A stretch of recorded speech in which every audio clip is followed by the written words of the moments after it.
you consider the fact that the overwhelming majority of our students are unable to pass a state test.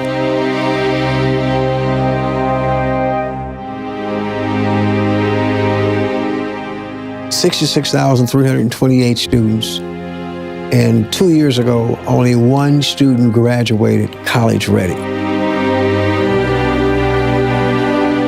There's enough culpability to go around. I could tell you that state government is culpable.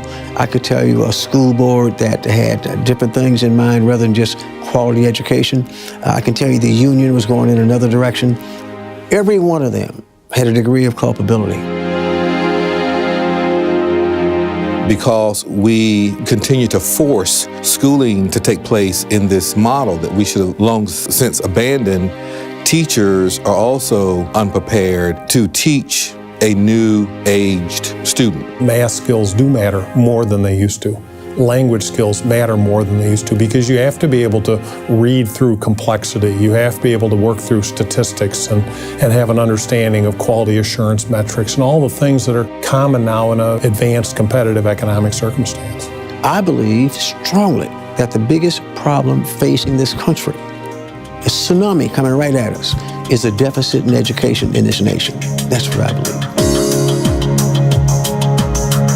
I said to the schools who will hold membership in the EAA, to parents, to members of the business industry community, here is a blank slate. Take it and reinvent and transform Michigan schools. Just a blank sheet of paper.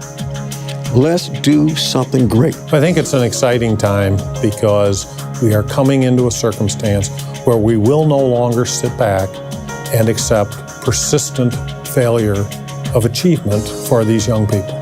Our current system of public schooling in this country was basically and primarily developed for farmers. Our 21st century digital learners that we're teaching who exit their mother's womb with a laptop in one hand and a cell phone in the other, they're not making a connection to the kind of instruction that we're trying to deliver in terms of where that connection is applicable to their own lives. And they're not getting it. We are duty bound to do everything we can to ensure they have a good educational opportunity. It's a challenge that we accept, and we've got a lot of people who work really hard to make it a reality. I think we have an opportunity in schools that have persistently had low performance to give a new model. New site-based management, new processes, new education curriculum, whatever makes the most sense in that particular setting. I think rather than have the traditional grade levels that we talk about, kindergarten, first grade, second grade, third grade, so forth and so on, have instructional levels with clearly defined and developed standards that students need to master at one level prior to proceeding to the next. That building is empowered to really ensure we have rigor, quality, and opportunity for the young people attending that school. Whether it's a flexible school day or a flexible school year. I happen to be of the belief that the single most important leader in any educational endeavor is the principal of the building. The teachers and the principals having the flexibility and the autonomy to make decisions in cooperation certainly with parents and community stakeholders at the local school level. The public responsibility in public education is to offer a quality education.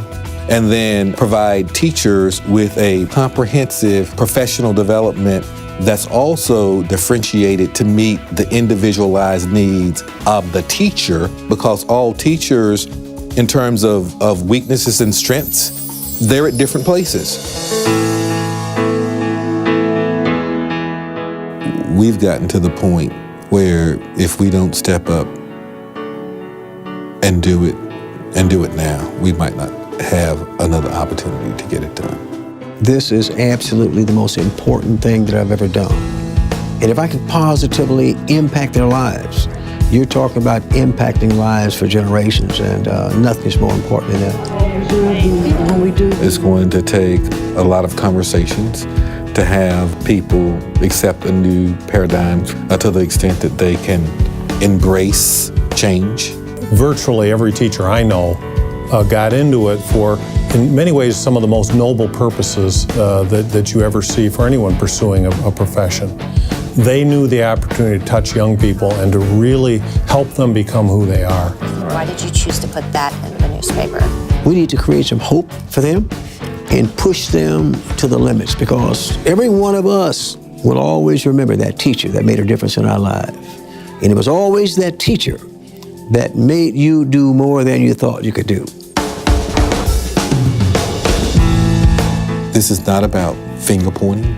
This is not about casting blame. It's about us having a conversation, an honest and fierce conversation, that our current system is not working. That's going to take a stepping into something new, and I hope people will see good, improved opportunity and take advantage of it. We don't do this because it's easy or because it's difficult. We have to do it because we believe it's right.